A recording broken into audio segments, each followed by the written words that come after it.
جو میرے ساتھ چل رہی ہے اور اللہ تعالیٰ ہماری مدد کر رہے ہیں. ہمیں امید ہے کہ فیوچر میں بھی ہم اس میں کافی آگے ترقی کریں گے انشاءاللہ.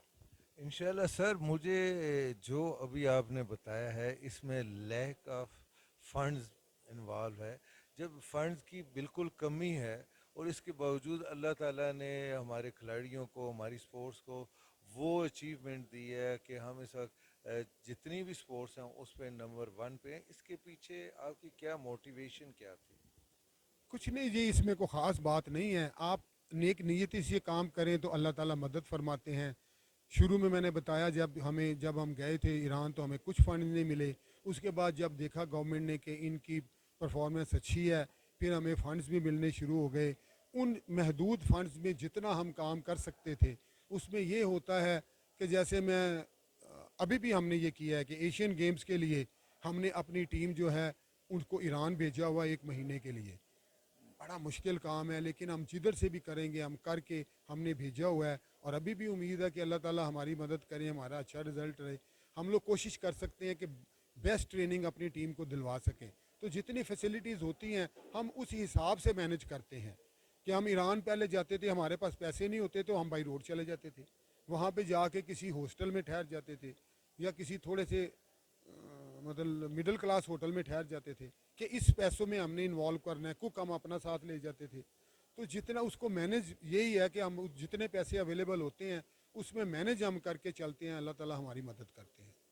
اچھا سر, یہاں تو کھلاڑیوں نے بھی کافی اچیومنٹ کی ہے, لیکن ہم نے یہ دیکھا ہے کہ پاکستان کراٹے فیڈریشن کے پاس اس وقت ورلڈ کراٹے فیڈریشن کے کوالیفائڈ کوچز بھی ہیں, ریفری بھی ہیں, ایشین کراٹے فیڈریشن کے کوچز اور ریفریز بھی ہیں.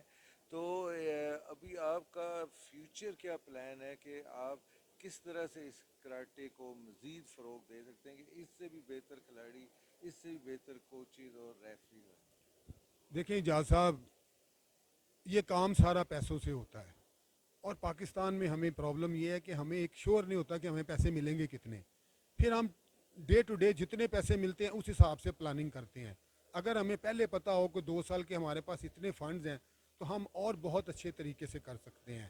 ابھی پچھلی ساؤتھ ایشین گیمز نیپال میں ہوئی تھی جو, اس میں ہمیں ٹریننگ کا ٹائم بھی کم ملا, لیکن الحمدللہ سب سے زیادہ گولڈ میڈل جو ہے ساؤتھ ایشین گیمز میں جو 26-27 گیمز کی ہوئی تھی اس میں سب سے زیادہ گولڈ میڈل پاکستان کی کراٹے ٹیم نے لیے.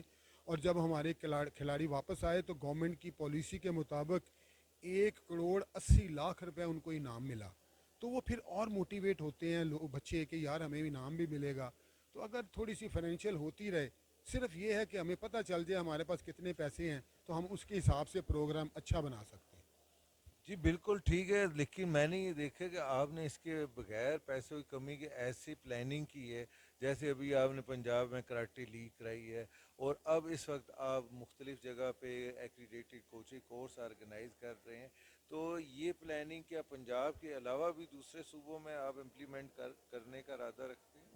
جی پنجاب میں ہم نے شروع کی تھی اپنی لیگ کروانی, اور اس کے بعد اسلام آباد میں بھی ہماری ہو رہی ہے. بلکہ اجاز صاحب آپ بھی ورلڈ کراٹے فیڈریشن کے کوالیفائڈ جج ہیں پاکستان کے, اور اسلام آباد کراٹے ایسوسیشن کے بھی پریزیڈنٹ ہیں. اور آپ ہی شروع کر رہے ہیں نیکسٹ منتھ میں اسلام آباد میں کراٹے لیگ. اس کے بعد یہ پشاور آیا ہوں میں, انہوں نے بھی اناؤنس کر دی ہے کہ یہ انٹر کلب کراٹے لیگ پورے کے پی میں کروا رہے ہیں, سندھ والے بھی کروا رہے ہیں. تو انشاءاللہ اسی طرح جب گراس روٹ لیول پہ کام ہوتا رہے گا تو ہمیں اچھے کھلاڑی ملتے رہیں گے. بالکل ٹھیک ہے. اچھا, ابھی آپ نے بہت ایک اچھا سسٹم نیو انٹروڈیوس کرایا ہے کہ آپ نے تمام کلبز کو کراٹے فیڈریشن کے ساتھ رجسٹر کر رہے ہیں, تمام کھلاڑیوں کو رجسٹر کر رہے ہیں. اس سے کلبز کو اور کھلاڑیوں کو کیا فائدہ کیا ہوگا؟ دیکھیں اجاز صاحب, ایک تو ہمارے پاس سب سے بڑی بات یہ ہے کہ ڈیٹا اکٹھا ہوگا. یہ اولمپک کی بھی یہ ریکوائرمنٹ تھی, ورلڈ کراٹے فیڈریشن کی بھی, کہ ہمارے کتنے کلب ہیں, کتنے کوچز ہیں, کتنے پلیئر ہیں. پھر ہمیں یہ ہوتا ہے کہ ہم پلیئر جو رجسٹر کرتے ہیں وہ ہمیں یہ پتہ ہوتا ہے یہ ہمارے کراٹے کے پلیئر ہیں, یہ رولز ریگولیشن جانتے ہیں. کہ مطلب یہ ہے کہ ایک بندہ جس کراٹے نہ کھیلتا ہو وہ آ جائے, وہ چوٹ دوسرے بچے کو لگا سکتا ہے. تو ہم جو پلیئر رجسٹر کر رہے ہیں وہ پلیئر رجسٹرڈ پلیئر ہی کرتے ہیں. اور ہمیں اس میں شروع میں کافی مشکلات ہوئی تھی, لیکن الحمدللہ اب ہمارے پاس پورے پاکستان سے کلب بھی رجسٹر ہو رہے ہیں اور پلیئر بھی رجسٹر ہو رہے ہیں. اس سے آپ کو کافی کچھ ڈیٹا اکٹھا ہو جائے تو آپ کی پلاننگ اچھی ہو جاتی ہے. بالکل ٹھیک ہے. ابھی آپ بتا رہے تھے کہ ہماری ٹیم انشاءاللہ ایشین گیمز میں بھی جا رہی ہیں. کوئی ہوپ فل ہے؟ جیسے وہ بہت اچھا آپ نے کوچ ہائر کیا جو پوری دنیا میں فیمس بھی ہے, ایران سے ان کا تعلق ہے, احمد صافی صاحب. تو کچھ امید ہے آپ کو؟ نہیں جی انشاءاللہ تعالی کوشش یہ ہے. احمد صافی جو ہیں یہ 2004 میں بھی اور 2006 میں بھی پاکستان کے کوچ تھے. جب ہم نے ساؤتھ ایشین گیمز میں پہلی پوزیشن حاصل کی تھی دونوں دفعہ, تو ہم نے ان سے ریکویسٹ کی تھی, ہم نے ٹیم ان کے پاس بھیج دی ہے. تو باقی اب بڑا مشکل ہو گیا ایشین میں بھی کمپٹیشن. ابھی پہلی دفعہ قزاقستان ایشین چیمپئن بن گیا پچھلی ایشین چیمپئن شپ میں. مطلب جاپان تھا, ایران تھا, لیکن قزاقستان ایشین چیمپئن بن گیا. تو اس لیے ابھی کوئی پریڈکٹ نہیں ہم کر سکتے, لیکن کوشش پوری کر رہے ہیں کہ ہمیں کوئی میڈل ملے. اچھا سر, لاسٹ میں آپ کیا میسج پاکستان کے کوچز کو, کھلاڑیوں کو دینا چاہیں گے؟